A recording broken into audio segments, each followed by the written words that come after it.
Welcome to the fourth video on ancient Egypt. In this video, we're going to take a look at the first dynasty, and that occurred roughly between 3100 and 2890 BC. Now, I should point out that, as is the case for every ancient civilization, the farther you go back in time, the less certain the dates are, and this is the case for ancient Egypt as well. And I would say the first couple of dynasties, or roughly the first 20 pharaohs, there is quite a bit of controversy in terms of the dates and even the lineage of the pharaohs. But given that statement, we know more about ancient Egypt than some of the other ancient civilizations. For instance, we know the names of the pharaohs. We can actually put names to some of these rulers, and that is not the case for civilizations like the Minoan civilization. We have no idea who the Minoan kings were, but we can give names, as I said, to the Egyptian pharaohs. And I find that quite amazing, given that the first dynasty of Egypt occurred 1,000 years before the first Minoan kings. So that's rather interesting. Now, you will hear archaeologists use this term Dynasty Zero. And anytime archaeologists don't understand something, well, they have to give it a name, and sometimes those names are curious, to put it lightly. And they found some tombs that came from an earlier period than the tombs of the pharaohs of the first dynasty. And so they had to give it some name, and they gave it Dynasty Zero. I don't think that's the best name,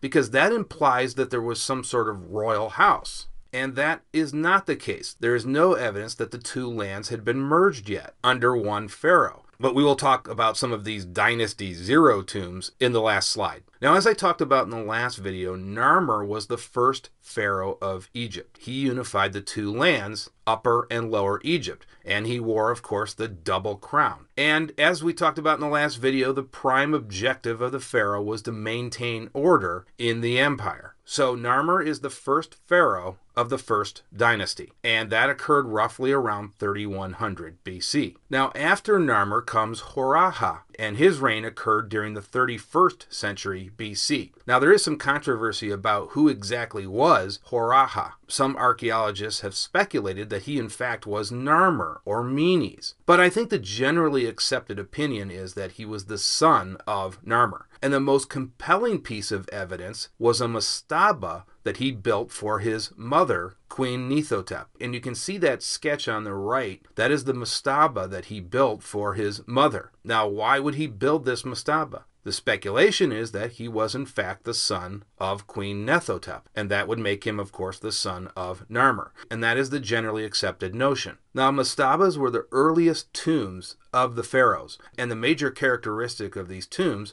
were these large flat roofs. And we will talk about mastabas in the next few slides. But if you take a look at this one that Horaha built, it was constructed out of sun-baked mud brick. And so that made it very susceptible to erosion. And that is exactly what happened. This mastaba has been lost to history, unfortunately. But the archaeologists in the 19th century were nice enough to make a nice sketch. And you can see it right here. Now, this is sort of a typical mastaba. If you take a look at that top part here, this is the tomb. And usually the pharaoh was buried in the middle, and all of the servants and family would be buried around the pharaoh in these antechambers, which you can see right here. Now, one thing interesting about Nephthotep is that she is the first woman that history can give a name to. How about that? Okay, let's move on. Now, the first great capital of ancient Egypt was Memphis.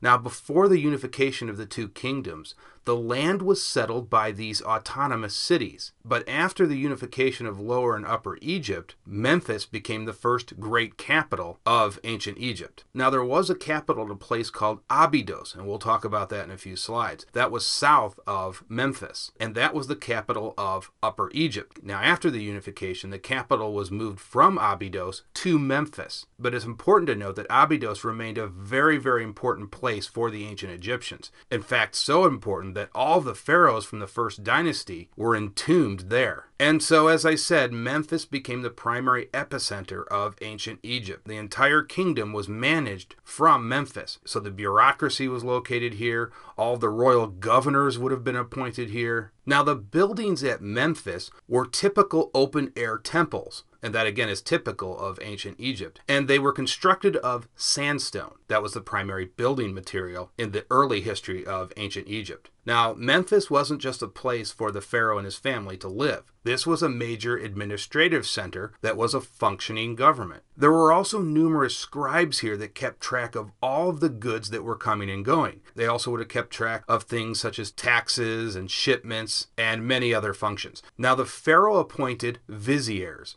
and they were very, very powerful, second only to the pharaoh. And many of these viziers actually belonged to the pharaoh's family. So as I said, they had a lot of power. And they assisted the pharaoh in running the country. And the scribes, who I just mentioned, reported directly to the viziers. Now, only the pharaoh could override a vizier's decision. And so that's just how much power these viziers had. Okay, let's take a look at some of the first pharaohs of the first dynasty. Now, after Horhaha came Jer, and he was the son of Horhaha, and he reigned for approximately 41 years. After Jer comes Jet, and he is the fourth pharaoh and was the son of Jer. Now, Jet is most famous for his tomb slab, and you can see that on the right. And you can see the falcon right here, the symbol of Horus, of course, and the pharaoh was believed to be the living embodiment of Horus. Now, right below that is an image of a serpent, and so Jet's name stands for the Serpent of Horus. And what's amazing about this stone slab is that it's remarkably preserved. This is probably one of the more famous archaeological artifacts found from the first dynasty. Now, after Jet comes Den. He is the next pharaoh. Now, there's some evidence that he might have shared the throne with his mother, Merenith. And if that is true, that would make Merenith the very first female pharaoh. Now, after Den's reign came Anajeb. And there is some evidence that there was a dynastic dispute that occurred during his reign. Semerkhet was believed to have replaced Anajeb, and the speculation centers around some stone vessels that were discovered at Abydos. And on these vessels, there was some attempt to erase Anajeb's name from the record. And so you can see his name sort of scratched out and replaced by Semerkhet. And that implies that there might have been a dynastic dispute and Semerkhet won out. Now again, it is not exactly clear what happened. And adding to the controversy is that Semerkhet's name does not even appear on the Saqqara tablet. And we'll talk more about that tablet in a later video, but that was basically a list of all of the Egyptian pharaohs. Now, after Semerkhet comes Ka, and he was the last king of the first dynasty. And as I mentioned before, all of the early pharaohs from the first dynasty were buried at the city of Abydos, and we're going to discuss that in the next slide. Now let's take a look at the location of Abydos, and it's located in the south in Upper Egypt, right before the Great Bend of the Nile River. And you can see it right here on the map. And so you will recall that Memphis is up in this area near Giza, right below the Nile Delta. Now, as I said, the capital was moved from Abydos to Memphis, but Abydos continued to play an important role in the Egyptian religion. And at Abydos, there are numerous mastabas, and those were the first great tombs that the Egyptians built for their pharaohs. So let's take a look at those right now. Now, as you can see, mastabas are very, very distinctive for their flat roofs. These were usually made of sun-baked mud brick and varied in size. Some were absolutely enormous in size. Now, there were also some mastabas that were made of stone, and obviously those are more resistant to erosion. Now, if you take a look at this diagram of this mastaba right here, as I said, the roof was flat, and the mastaba would be sealed from above. And the pharaohs were entombed in these underground shafts that you can see right here. And these were also filled with stone to make it inaccessible. And so they were designed to shield their remains for all time. And then the pharaohs could have this busy afterlife and keep order in the universe. Of course, we know now, despite the precautions that the Egyptians took, these tombs were looted, usually about 100 years after they were completed. And it's staggering to think about the amount of knowledge and entire histories that were lost because of these grave robbers. So the mastabas were the first great tombs the pharaohs built, and then by the time we get to the Old Kingdom, pyramids would start to appear, and they would replace the mastabas, but not entirely. Mastabas would still be built for about 1,000 years more. Now, until the end of the first dynasty, tradition held that the family and court and all the servants of the king committed suicide and were buried alongside their ruler. Now, as I said, this tradition did not last long. They would stop these ritual suicides at the end of the first dynasty. And then what they would do is place wooden figurines in the tomb. And these would be reanimated after the pharaoh made his journey to the land of the dead. And so here's the layout of the tombs of the pharaohs of the first